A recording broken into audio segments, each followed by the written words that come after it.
And you are welcome along to a post Glasgow Derby huddle breakdown episode with myself and Alan Morrison from Celtic by Numbers.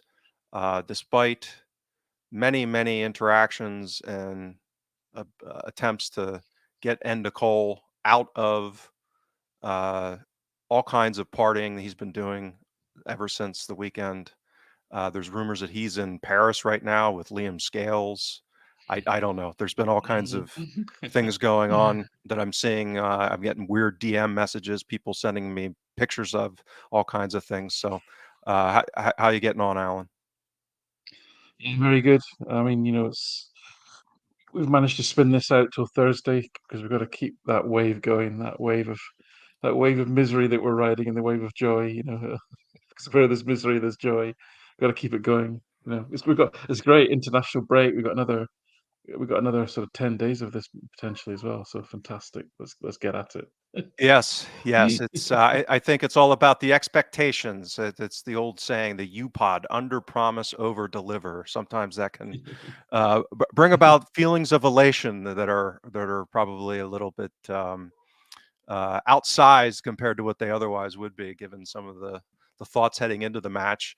Um, so yeah, let's just start with a quick statistical breakdown. I'll offer that. And I caught your appearance on the Celtic Report with Stuart Ross earlier today. Um, and I know you guys discussed prominently the concept of game state. So we'll get into that, I think. Um, but if you just took a kind of a rote high level report from this game, um, I think you lose the context as far as what actually happened because actually from kind of a sheer XG or shots perspective, you'd say that Celtic were kind of fortunate to win the game. Um, and I think it was a relatively close game overall, but I think that would be masked. That would be masking the reality of what actually took place. Yeah, I think it's fair. I think it really is all about the context. The context of both. In terms of driving the numbers, we're talking about how the game played out, the fact that Celtic scored when they did, and then how that shaped the second half. But also the context in terms of obviously the shape and the personnel that was in both sides, but most importantly, the context around the importance of the game to the two different clubs and what it meant, and what the significance of it was, and what there was riding on it. Really, that to me is the most important context, that more sort of macro level context. So we can get into all of that. Yeah,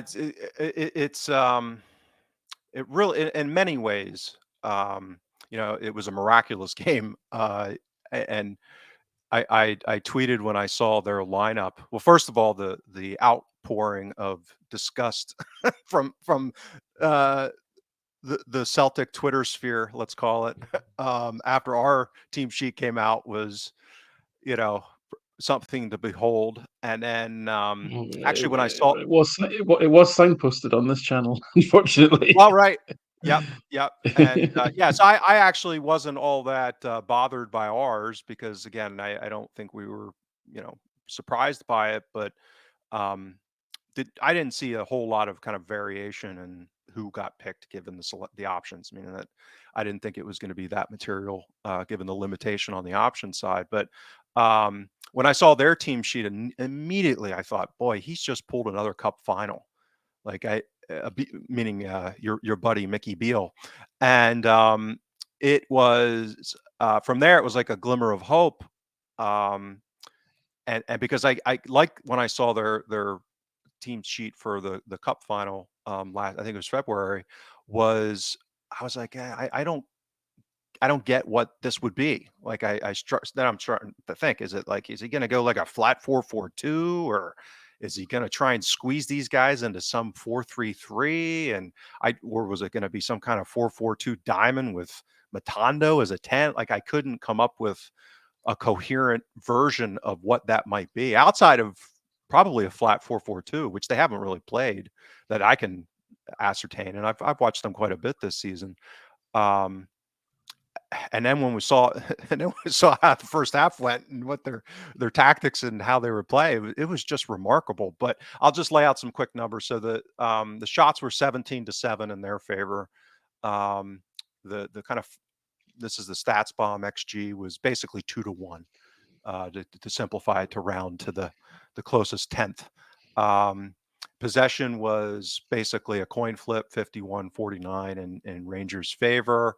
Um, the other statistic I think that is a interesting aspect is that for the game, their rate of long balls was elevated even relative to what it was against, let's say, PSV, when they got shellacked in the Netherlands. And then I would say that it isn't even a accurate depiction of what happened, because a lot of that was lumped into the first half. And I don't have a timeline on that relative to the what is it, close to 100 minutes or 98 minutes, whatever it ended up being. Um, so I suspect that that was crowded heavily towards the first, kind of 45 minutes. Um, so yeah, that's just from a statistical perspective. That's a brief summary. But yeah, what were your thoughts when you saw the relative team sheets? It's the fact that Roof was playing, and I think he's even on record saying that Mickey that he thinks Roof's his best striker, which is remarkable to say. All the forwards that they've purchased over the summer, and Roof's your best striker, and then not to play him as a striker.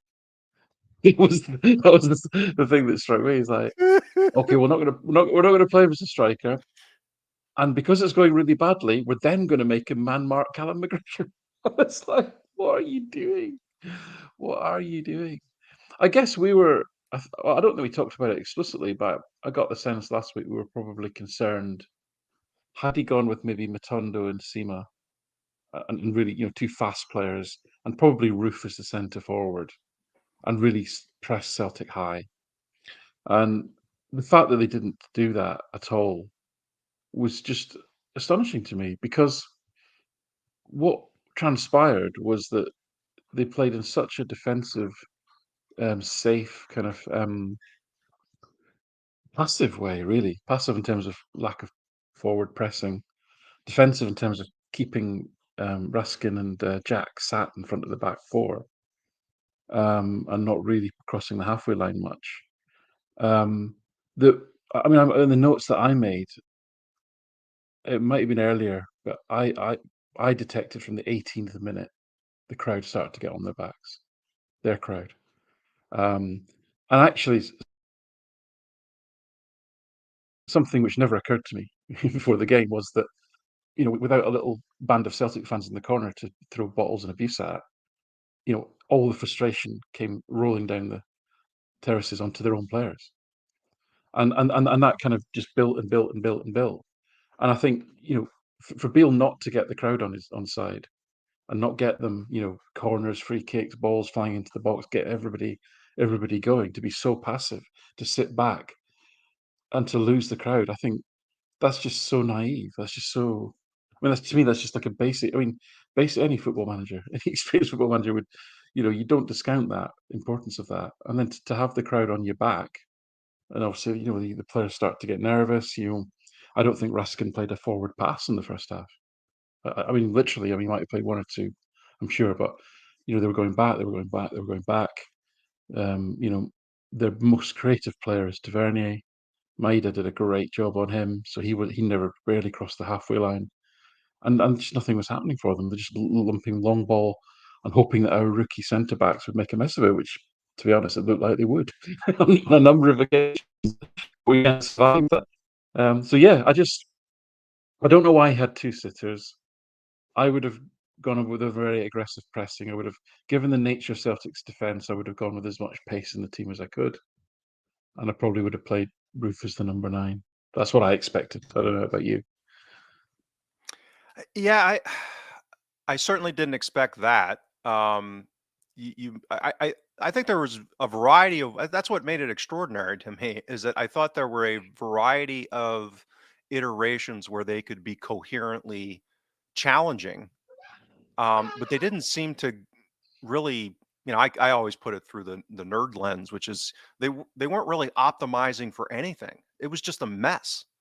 And I guess that's, we talk about one of the terms I always throw out is, or I throw out regularly, is attribution.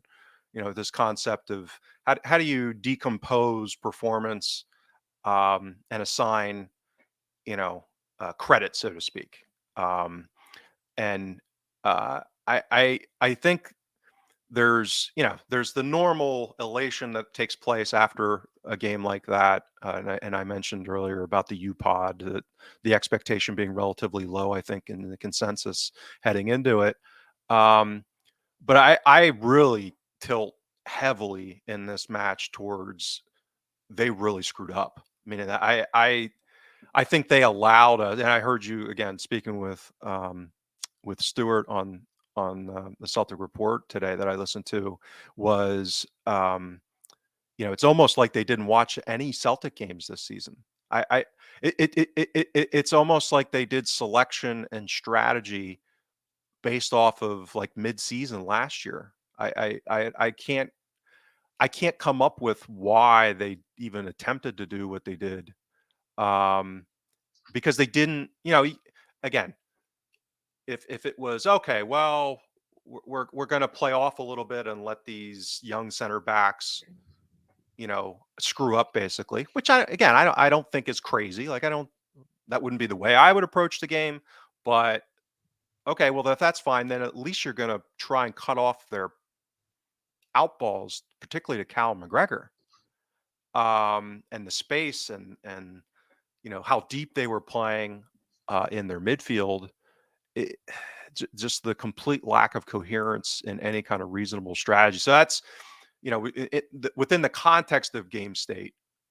I think it was more. It wasn't that we imposed ourselves onto them. At least that was my feeling, my assessment of the game, particularly with the rewatch. Like, I was almost like in shell shock watching that first half, thinking like, what the hell are they doing?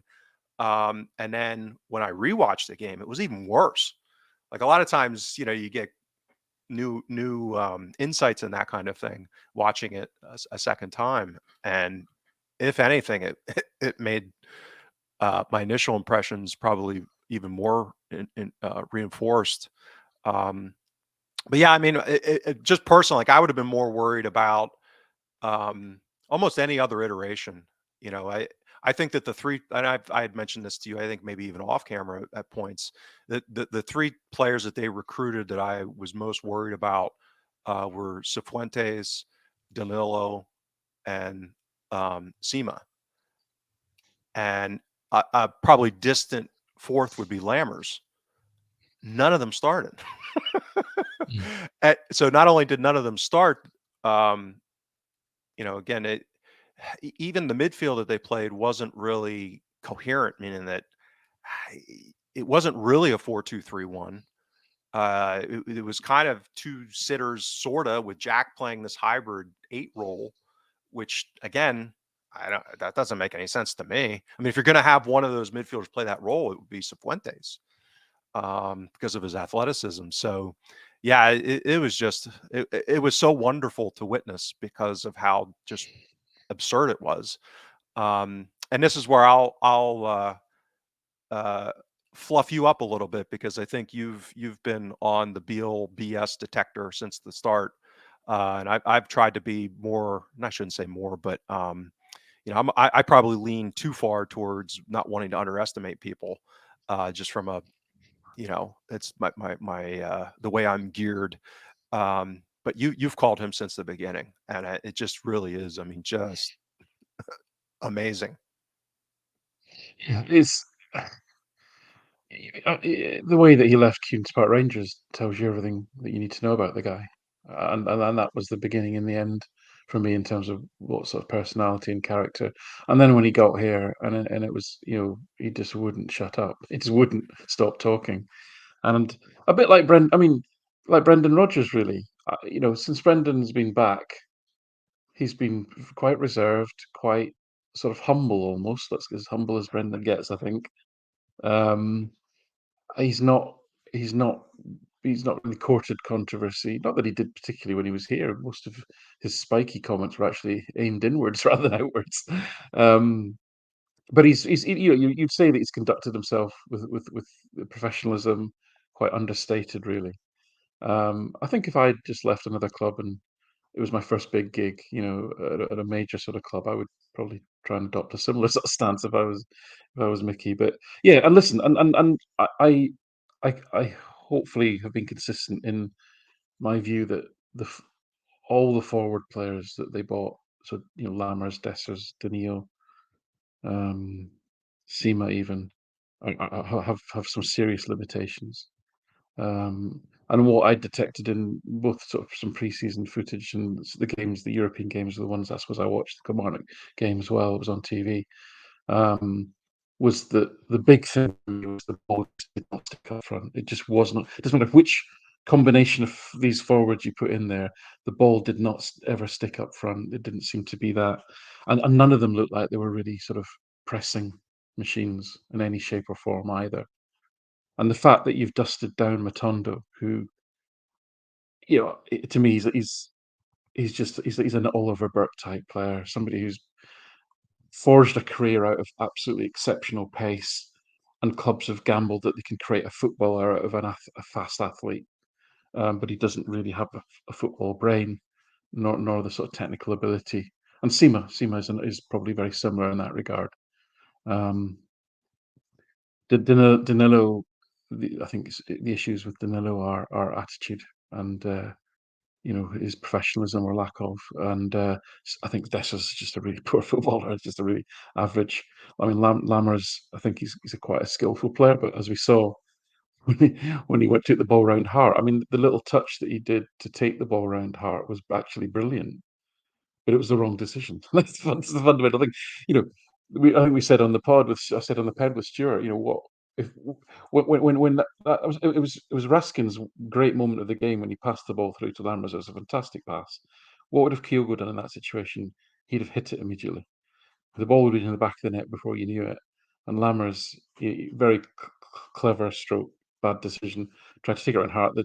The um the angle disappeared. The ball was speeding out of play, and he fluffed it. And everybody gave him a massive XG for that, which I disagree with. But anyway, that's another story.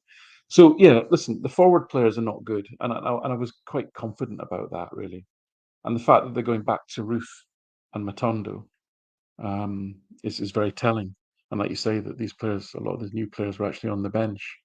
So yeah, it's unfathomable, really. And even in the second half, it was more puffing and puffing. And probably from the 75th minute onwards, when they brought on some fresh legs, that's when they generated most of their XG, I think, didn't they? In that time, Danilo, I think, is a good he's a good technical player. Is the way he brought the ball down, another long ball which actually worked, and got one on one with Hart. That was a nice piece of skill. Um, but it was kind of desperate stuff. It was that kitchen sink stuff. You know what I mean? It wasn't wave after wave of, oh my god, we're going to concede in a minute. We're going to concede in a minute. I thought if we just keep our heads and be professional about this, we should be able to see this out. And then it comes back to what you talked. I've been taking notes. You're talking about attribution, so I wrote a piece today about that. More or less, sort of trying to think, why did Celtic win? Was our defence brilliant, or was their attack rubbish? Or is there always it's a Right. bit of both, right? It's a bit of both, but trying to Yep. sort of work out what that attribution should be. And I think there were some noteworthy defensive performances that I think we have to acknowledge. 100%. I Yep. think Joe Hart did the things he was asked to do well. Although, how stiff did he look when he got his foot out to stop that Danilo shot? I mean, I'm not nitpicking, but he did not look like he saved it, brilliant, right? But the guy fluffed the shot. He did not Yeah, look agile in that moment. there were a lot of, marginal moments. I mean, I agree with you Mm, 100%. I mean, both him and Scales, um, were excellent, but were just a sliver away on multiple occasions from not being that. Um, and, for example, one of the balls over the top that, Dessers is just not very quick. Um, if had that been SEMA, could have been a really ugly Yeah. decision I by mean, Hart to come out. that's all I can think is that they thought, neither Lagerbielke or Scales are particularly quick. Hart is obviously declining in terms of his pace. So just, Celtic will play a reasonably high line, so just knock balls in behind. But then why would Yeah. you put Dessers up front? Well, Because it's like that, you that slow so us forward. that's exactly It's like, right. why would you do that?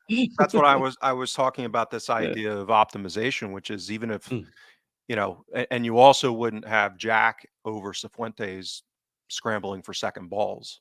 I mean, and you mm, wouldn't be playing the midfield as deep as they did. And again, yeah. this is the other part, right? So we can't know how much of it was game plan, how much of it was players not executing what the game plan was. So, you know, Yeah, but the I pressing strategies, if you're gonna 100%. if you're gonna start pressing, that's a strategic Yeah, game thing, right? And that wasn't there, right? I agree with you, did Bill want Raskin to pass the ball back every time he got it? He probably didn't, right? right, He right. probably didn't. But to what extent did Celtic's midfield of, especially O'Reilly and Turnbull, actually do a really good job of closing down the channels? I think they did. I mean, it's great fun to diss them, and I think, in terms of that attribution conversation, you can probably guess we feel that they majorly screwed up. But I think that I do want to come to some of the good Celtic play defensively, 100%. and I think we should give credit. So we'll get to that. We'll get to that for sure. Yeah, and I think, yeah, we're this is not a deconstruction of Rangers podcast, although it might seem like that already to this point. But I think that it made sense and makes sense to start there because to me that really set the tone of the game. I mean, that the way that first half evolved, the palpable pressure within the stadium that was clear. It was clear for me, and we talked about this on the preview going in, meaning that that uh, probably our collective disagreement with the narrative going in, that there was this pressure on both managers, and our feeling was that it was very much skewed, in the way that it did play out, which is that if they didn't get off to a strong start and or we were able to score early, it could really turn nasty. um, and that seemed to be the way it played. And that's also context as to how just astonishing the game plan appeared to be in in that first half, because it was, I mean, we've seen it already this season where Ross County being more effective in a game plan, one that I Yeah. disagreed with, but at least was coherently executed, uh, within the context of the match. And yeah, so let's not belabor the point. Let's move on to any more. I should say belabor it any more than we already have. But yeah, let's talk about some of the ways in which we were able to, um, given the tactics that they deployed. How did you see some of the things that we did, whether at the player level or anything that you saw from Rogers in the setup that maybe did force their hand a little bit? Yeah, listen, we have to be careful about, again, outcome means that suddenly Rogers was a genius and every decision he made was great. I think, don't want to fall into that trap either. I think, again, one of the reasons the first half was so astonishing is that Celtic could pretty much play their normal style of football unhindered. McGregor setting the tone. He was getting easy balls from the centre backs, and then he was able to just kind of shuttle it around quite nicely. You know, they had such a defensive setup with two sittings to break them down, but whether that was McGregor's experience of, well, because what I was impressed with McGregor actually is that he had all that ball, but what he didn't do is he didn't force it. He didn't go, "Oh, we've got the ball here. We need to make something happen." He was content just to dominate possession, let the frustration grow around the home crowd because of that, and really kind of feed off that. And I don't know if that's what he was thinking was, but it just seemed really smart play for me. He could easily, with all the unhindered ball that he had, it'd be very easy for him to start trying to thread aggressive passes through and to really sort of try and force it, as we say, rather than just be happy to control the game, which is what he did, because we didn't create a lot in that first half, but we had some nice moments, mainly for Kyogo.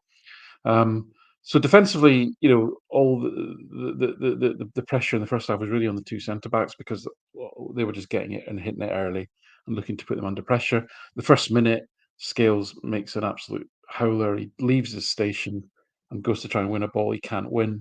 Roof flicks it on, but because Scales has not stood where he's supposed to do, Dessers is offside. So that was kind of lucky because that was a howler. A really bad decision. Lagerbielke, we know, dwelled on the ball in real time. It looked like, oh no, and the goal, and of course, that would change the whole momentum of the game, the whole feeling in the stadium. Credit due to the VAR and the referee. I mean, obviously, every goal gets checked. Was there anything in the build-up untoward? And lo and behold, when you slowed it down, Dessers played the man, and then very quickly got the ball. But it's an easy foul. There's no more to say about it, really. It's not a particularly difficult decision, I don't think. But credit to them for giving it. But apart from that, there wasn't a lot in terms of jeopardy in that half. But I think I think, as I say, I mentioned Turnbull and O'Reilly. I thought they did a good job in keeping and forcing them backwards. Jack and Raskin kept having to go back, go back, go back. And Maida on Tavernier was just two things about Maida. One is something we haven't seen from him yet this season is that when he got the ball, he really went at Tavernier, which we don't see. Normally, we see him get the ball and then just recycle it back, and then unless he won't really run directly unless he gets space in behind. But he was actually getting the ball, turning, and really going at the fullback, and I thought that was brilliant. Um, so that was the first half for me. The second half, again, O'Reilly, just his positional play really was exceptional. He had 7 what I call pack turnovers. So this is where you either now sometimes you can get lucky. Sometimes like they just they pass the ball and it just goes to you. Okay, that's probably their fault, not you. But you could say, well, that's good positioning, right? Right. Sometimes you force a turnover through a challenge, etc. So there's a mix of things in there. But a good day, a good. I mean, Matt O'Reilly's the best in the squad at this. He is the best player for either forcing or being on the right side of turnovers by the opposition. Last season, he averaged just over 2 a game. So these are quite rare events. So against them on Sunday, 7. I mean, that's a remarkable number. I don't know if I've ever seen anyone have as many as that. And home, when he came on, he only was on the pitch for 25 minutes. He had 5 of these pack turnovers, which is remarkable. So that in itself gave me hope, actually, Yeah. that potentially a midfield of Home, McGregor, O'Reilly has perhaps got some defensive solidity about it when we're thinking forward to the European games. But might be getting a bit ahead of myself on that one. So I think those two were the sort of a standout. I think Maida's performance has to be acknowledged. I mean, he had, I think, 9 or 10 pressures. So this is where you're pressurising the opposition, closing down. He had 30 in the game, which was 9 more than any other player. I think O'Reilly was probably next in that list. But it wasn't so much that; it was the fact he completely nullified Tavernier. If you look at Tavernier's kind of heat map and his average position chart, he basically his average positions are in his own half. Now, normally he's right high up the pitch. So Tavernier had created 2 chances and had 1 shot at goal. All 3 of those were set pieces, 2 corners that he took, and 1 free kick that he took from open play. Nothing, absolutely Yep. nothing. He's their most creative player. So I think Maida deserves huge credit for basically shutting down that side of the pitch. And maybe Rogers looked at it, saw that they had the young kid Sterling on the other side, didn't look like he could use his left foot, so nothing was coming down that side really in terms of danger. And sort of thought, well, if we close down this guy, then what have they got, right? Because that was it. They didn't really have a lot of creativity. Where was it going to come from if it wasn't from the fullback? So I thought that was worthy. And then, of course, we've got to talk about Liam Scales. I know Enda's not here, but we do have to talk about Liam Scales. So as I say, he didn't start well. In fact, he lost his first 2 headers. But second half, um, he again, that's going to sound like I'm damning with faint praise, but I'm just trying to be balanced about it. He was fantastic, right? There's no doubt about that. He was brilliant. He was calm. He was brave. He stood up. He put his body on the line. All those kind of football cliches in more sort of performance terms. He defended his box. he was getting something on it. If the ball came anywhere near him, he was flinging himself in front of people. He was getting something on that ball, and he was keeping it really simple. He wasn't overcomplicating it. In that second half, he completed 5 passes, but he completed 15 defensive actions.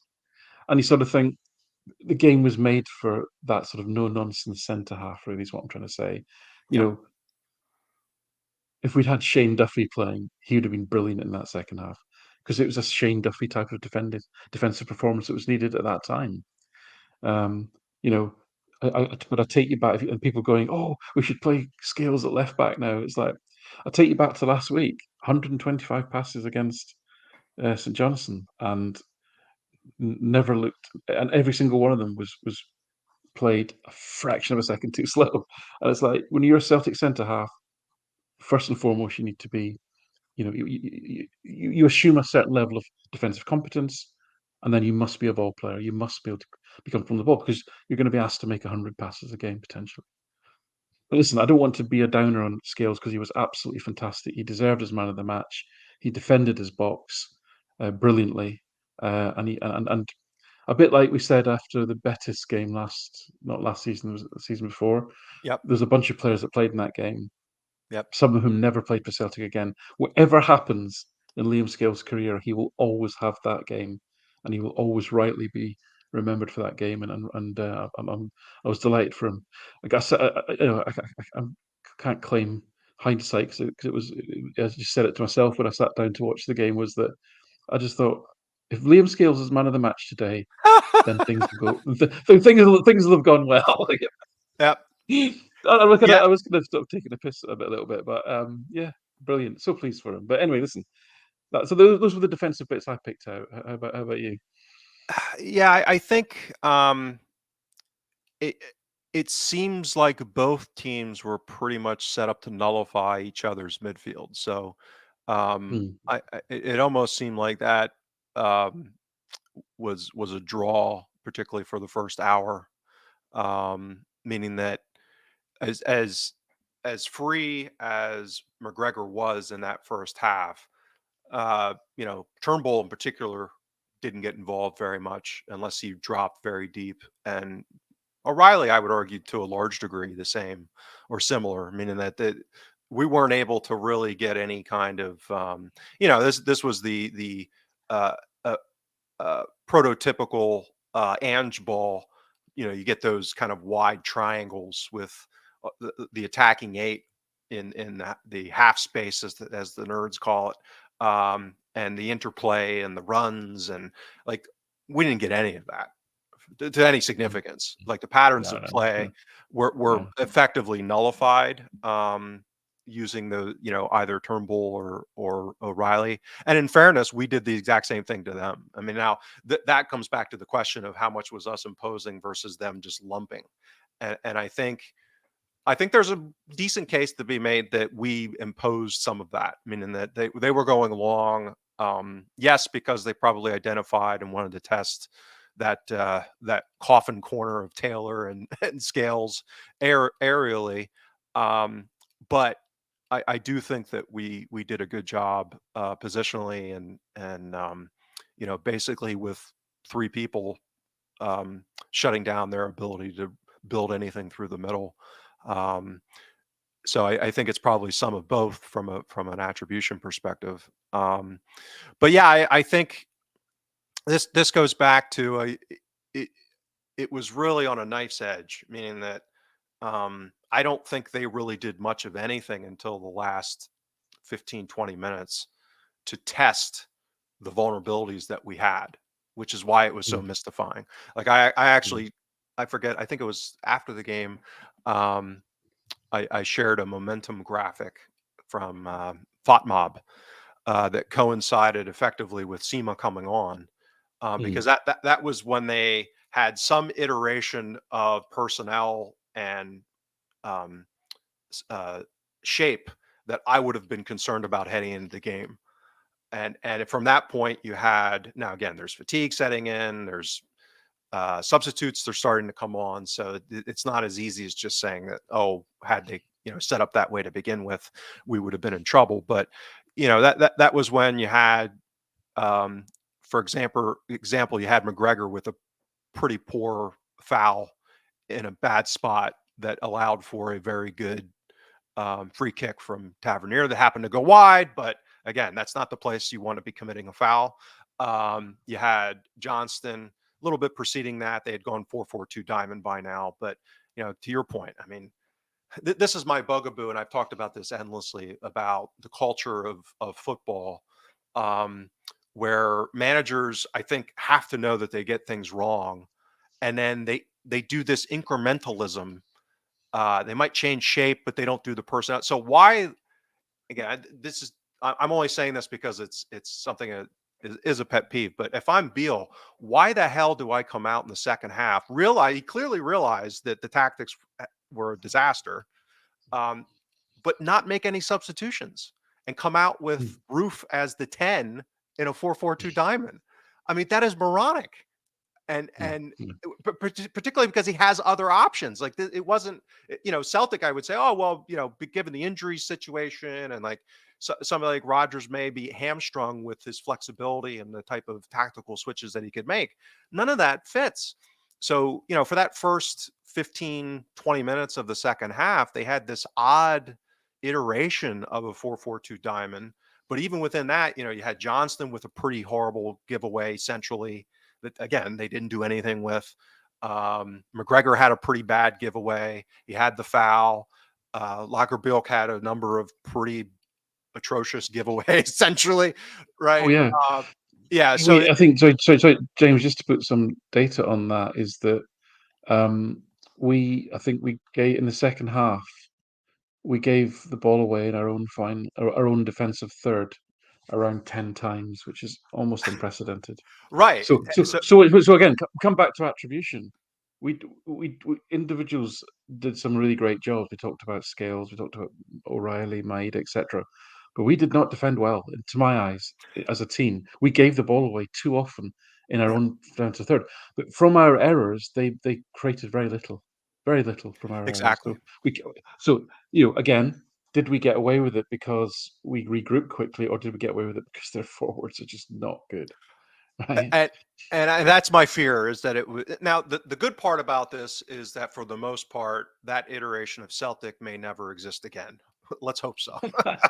Right. I mean, Um, I was thinking even if we draw like, Vale of Leithen or Stirling University students in the third round of the Scottish Cup, you will not see that defence. I hope you will not see that defence that finished the game.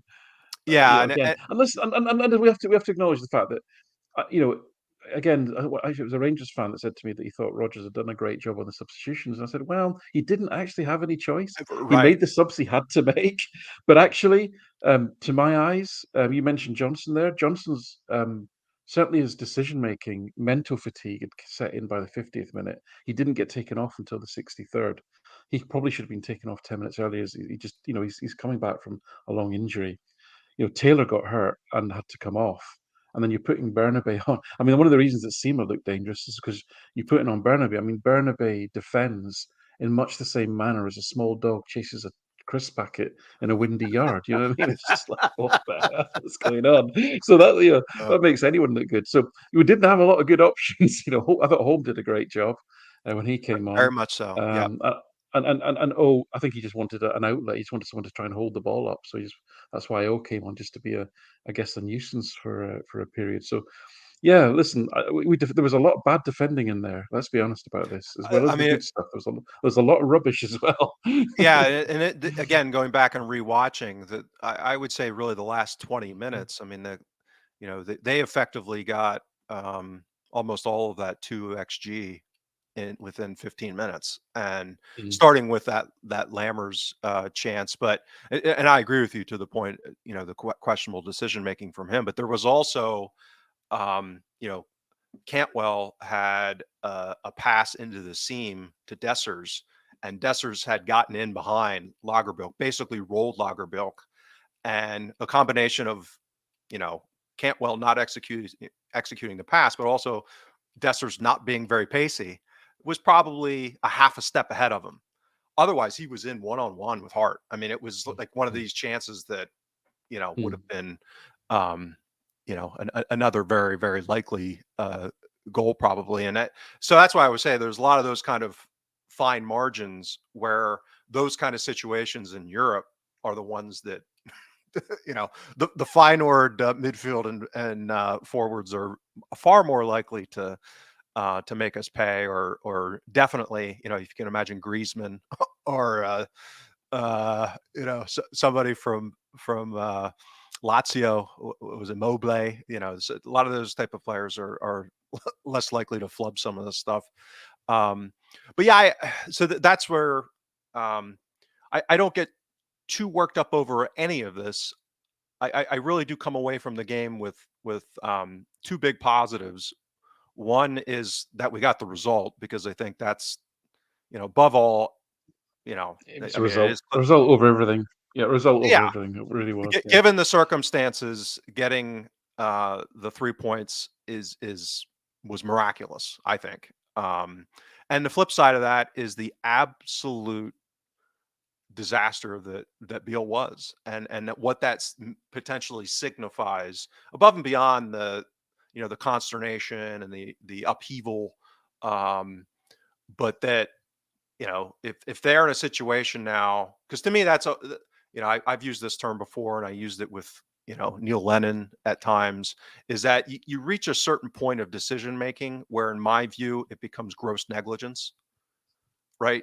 You're so the decision making so bad that it's almost indefensible. And Yeah. to me, like, I've been critical of Beal at times, but and watching him this season, and I actually mentioned this on the preview pod, that some of the Rangers supporters that I interact with had largely echoed, meaning that we're not really sure what he's trying to do. I think he crossed the Rubicon with this game, meaning that You think you so? know, yeah, and if they limp along with him, my conviction level that he's going to have the toolkit to be able to, meaningfully change the equation, um, has swung, I think, significantly to the point. Do you? I think that's fair, but do you think if they brought in another manager, obviously the transfer window's closed, so they're not going to get any new players, even if they had the money to Yeah, do so so. th- So th- would that actually make a difference? Because Rangers fans that I've spoken to insist to me that Goldson, Tavernier, Barisic are all getting slower when they're all kind of in their 29, 30 sort of yep. age now. I can't really comment on that, but that's from that side of the house. Um, Jack obviously is not getting any quicker either, and he Hmm. seems to be the most trusted sort of sitting midfielder. Yes, I'm sure somebody could be more coherent than Bale, obviously, and that would help. But those forwards, I don't. What do you do with them? How do you configure them? And then you've got Cantwell. I mean, you know, he's the sort of player that gets a manager sacked. He is because he plays for himself. You know, we laughed at those two instances in the first half where he tried to fly into Matt O'Reilly and ended up getting going off in the wind like a daddy long legs, I think, as I said on Twitter. And then he did the same to McGregor. He sort of tumbled about 18 times into the hoardings because he was coming to close him down so fast. He was completely out of control. But that's because what he was trying to do was create the big hit. Look at me. I'm the big man. I hit people. That's going to look great on TikTok later, right? But actually, it's unprofessional because in both of those instances, it allowed Celtic out of their own box and actually a counter-attack situation. So, but with Todd, it's all about Todd. It's all about him. It was a thing that when we played them last season, the thing that stood out about him to me was that he went wherever he wanted. Right now, if Right. you're Lionel Messi, you can go wherever you want. Right, that's fine. But if you tick Todd Cantwell, you can't. You've got to if you were a positional coach, if you were Guardiola, you'd be pulling him off after 5 minutes. You'd be taking him off the pitch because Yep. why are you over there? Why are you charging into and giving a counter attack away? It's all about him. He plays for himself. He must be. And the thing is, a lot of fans watch a player like that and think, oh God, isn't he trying hard? Isn't he running around a lot? Well, he is, but it's all for his own It's all for his Yeah, own it's ego. It's all for his own headless performance. chicken stuff. Yeah, and Yeah, I yeah, it is. It's so anyway, to come back sorry, to come back to, you know, put a competent manager in, like a Geo or whatever type of manager in. What would you do with that group of players, I suppose is my question. yeah, I think, I it's hard to get more incoherent. So I think, just a degree of coherence would be, an improvement. I think the other part is I'm probably a little more, um, sanguine on the quality of their recruitment, meaning that I don't it's no great shakes, but I see useful, um, elements of several of the players that if they were put in better, if they were utilized better, I think could be not only problematic, versus us, or more problematic, I should say. Um, but as we talk about this endlessly, ultimately, what it comes down to is who drops more points against other teams, domestically. And I see aspects of some of their players that are, would be more useful if they were, uh, better utilized relative to most of the rest of the league. Um, but that's, I don't have that. That's what I was saying. The probably the biggest positive coming out of the game, uh, on a persistent basis is I can't see someone that went into that game with this game plan figuring any of that out, because it's, you know um, just abject. Did you see? I listened to the eTims podcast last night, which is really good. I recommend people listen to it. And something that they noticed, which I hadn't, so I'm not claiming credit for. This is just from those guys at eTims, was that when the final whistle went, Beale went straight down the tunnel, Mhm. and his players. I don't know if you, you must have seen some of the Yeah. Caravaggio of delights of some of the Yes. abuse that they were getting. You fuck off and you fuck off and you fuck off and you fuck. Yeah. It's just hilarious. It's just like priceless. It just keeps on giving. It's like you've had 12 years of this hilarity. There's no end to it.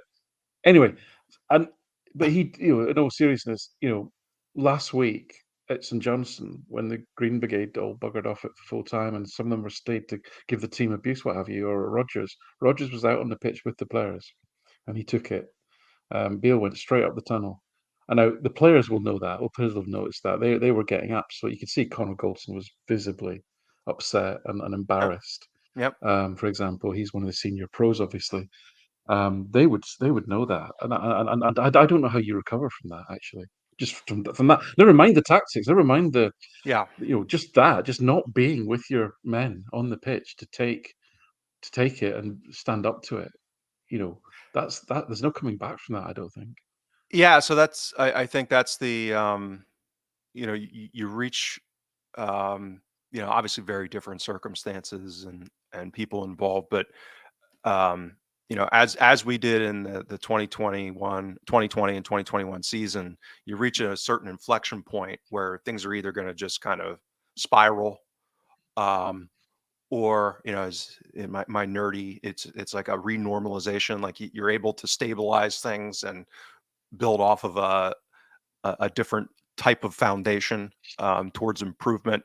Um, it seems to me as if a feedback loop of spiraling could have been triggered. Not to saying it is or is going to be, but I think that the probabilities that they spiral now are elevated. And the question is, Yeah, yeah. Sorry, James, go on. well, no, I was just going to say whether it's, their senior players, um, their manager, their coaching staff, there's got to be somebody, able to stop that from happening, because when people lose confidence, or this is something again that you've been all over, is that when you recruit a certain quality of character or lack thereof, amongst players, people that are more out for their own, or maybe the reason that they've been available is because they haven't been the best professionals, or live the 24/7, uh a modern athlete lifestyle, all these types of things that fall into kind of the qualitative aspect of recruitment and man management. I think was how people would characterize it historically. This is the times when things get stress tested, right? Yes. And I mean, so to put it into sort of plain English is to me is that, I've spoken about a couple of their players I know are not good in the dressing room, not good characters, and they've signed a couple more. And footballers are like anybody else, but the ones of bad faith, if there's an excuse to not perform, they'll take that excuse, yep, right? So, yep, again, that comes back to when you're in a corner, when you're having to fight, when you need everyone to dig in, and perhaps put aside some of the things that you maybe don't like about your manager or your colleagues or what have you, and just kind of get on with it. These types of people are less likely to be in the trenches, kind of with you. Um, you know, you couldn't see, let's even say, a scrappy 1-0 against St Johnstone, and then maybe a reasonably heavy defeat to Betis. You could see that, that just this is just going to rumble on, isn't it? There's no. yep, It's what we thought about Lennon in October of that season, right? right, Yeah, or or we kind of, yeah. yeah, or But you see, even but you talked about structure. You said, well, who's going to pull this back? Well, they sacked Ross Wilson. There is nobody now. Beale runs the football department. Beale is the one that's doing the recruiting. There's nobody yep, else, yep. right? And they got rid of a fairly sensible. They hounded out a fairly sensible CEO, and thankfully their chairman is an ocean of calm and reasonableness. So I'm sure everything. Yeah, well, you were saying October of the 10 in a row season. I'd even go Yeah, yeah, back yeah, yeah. to kind of the summer of the 18-19 season when you had the Rogers to China thing. Mm, Subsequently, the word on the street was that there was some issues with Dembele, and then you had the Boyata wanted to leave, and he wasn't allowed to leave, and he downed tools for the AEK Athens um, qualifier, and you know, um, it seemed like in Cham it's like, down yes, tools. I mean, that's right? that's So almost that's the opposite though. We had people at that point meddling in things they shouldn't have done, causing problems. They've almost got the opposite. They don't have a sound structure. It is all on Beale. So well, there's no that's one that's there to sort of help him, really, that I can well, see. that's right. But also, we had a margin of error from a resource and a talent perspective, Yeah. Yeah, we right? still So do, yeah. exactly. So we had, and they're confronting this kind of situation with us where we're at with all of the advantages that we have, including a top-notch manager and the resources, and even with all of the questions that I think still have relative to recruitment and strategy and all these other things, we're still a very resilient relative to the situation that they're in. Whereas in 18-19, I mean, we still had such an advantage and a gap that, all of those things going wrong, it basically just turned it into a mealy mush crap season from a supporter's Yeah, perspective. From an yeah. entertainment perspective, we still won, a treble and On all the won the league trophies. pretty. Yeah, still I know, won the league. but I'm with you. For me, that's not good enough. I'm with you. I agree with Yeah, that. But yeah. I think, Well, we started this season, certainly from my point of view. You probably disagreed a little bit, but from my point of view, it's all about the league this season. It's all about the league. We have to win the league just because of the enhanced Champions League bounty. I mean, it's looking like the pot for Champions League automatic qualification, which is what we'll get if we win the league, could be 40% higher, maybe more than it is this season. That's enormous. That's like yeah. vast sums of money in this context of Scottish football. So that's why this result was so important, because it makes that more likely. And the what we got to hope is they just kind of bundle on for a bit longer. Because if they fix it and then bring in somebody coherent, then I guess it might be game on again. Well, and that's I'd agree with. I actually agree with everything you just said there. I think that from a risk perspective, like a 3 to 5 year time frame. Yeah, winning the league this season is paramount, relative to giving them that level of resources relative to us. I mean, it would basically potentially endow a level of financial parity for several years, which just that would be a whole different landscape compared to the alternative. Um, but yeah, and we'll talk about this probably next week. We'll allocate the time, um, looking more towards the Champions League. But that's I think that's probably where the disappointment coalesces, meaning that I nothing's occurred or nothing's changed the equation as Yeah. to heading in to play Feyenoord away in that first Yeah. match. Yeah. I N mean, not not but, you know, but nothing that Liam Neil, Neil, Scales did or, and oh, I nothing know, and that sadly, that happened. yeah, it's not like we've suddenly found Beckenbauer and Maldini rolled into one, unfortunately. The guy was asked to defend his box. He did a brilliant job at it, and you will always have that. You will always have that man of the match award on your mantelpiece. But yeah, you're right. You're right. It hasn't, but Neil Lennon spoke spoke well after the game. I don't know what the coverage was that you got, but and he made the point repeatedly, just to try and get the narrative going in the right direction of Celtic will only get better from here. We'll only get better. We'll only get stronger. Get the new guys up to speed. Some of them might turn out to be quite good, which would be great. Yeah. Get some of the other players back, etc. The cohesion levels. I mean, you cannot underestimate the confidence that would have given those 16 players to go there with no fans and to fight for each other and to win in a game that with all the pressure, was on them. They had to win that game really, and to come out of that, you can't underestimate. They'll have no fear going there again later in the season. Um, that experience will be invaluable. Going to Tynecastle or whatever.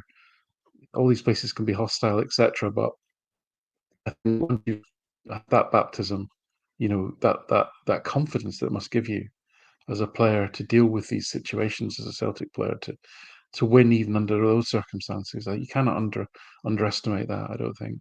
So that's all good. And as I say, we're going to get stronger. We're going to get stronger. And if we have to recruit in January, hopefully we will. Yeah, and We do, that's, in my view. well, no, I It'll agree. be too it'll be too late by then, but never mind. That'll be when I think the real rubber hits the road as far as whether, if we take the charitable approach and, you know, uh, uh, assign a mulligan to this past window, on some of the strategic aspects, and the Yeah, transition to Rogers and, maybe some market realities that were made things more difficult than um, were expected or hoped for. Then, yeah, I mean, the planning for next season's Champions League has to start in the January window, I would think. Um, yeah. but yeah, okay. Well, any final thoughts then, other than elation and Well, I was honestly, I sat down to watch it expecting a loss, to be honest with you, because of the defense really, and like I say, listen, I know on the show today we've talked a lot about them and the way they played, and it's not for shits and giggles, maybe a little bit, but not really. It's just because it was so remarkable how they played, and it comes back to this attribution. Yes, we did well. Yes, we certainly. There was a lot of great defensive performances. There was a lot of rubbish as well. Yes, we looked good on the break, but we butchered a lot of chances on the break that good European teams would score from, etc. And more importantly than all of that, it's a great result, right? For even above the performance. But the reason that we spent so much time talking about them is just because it was just unbelievable what they were trying to do or not do, or we didn't know what they were trying to do. So yeah. I think that's an explainer really as to why we've spent as much time on that. yeah, agreed. And maybe my last comment will be, just another brilliant finish from Kyoko, obviously. Oh, Um, outstanding! Absolutely it, outstanding.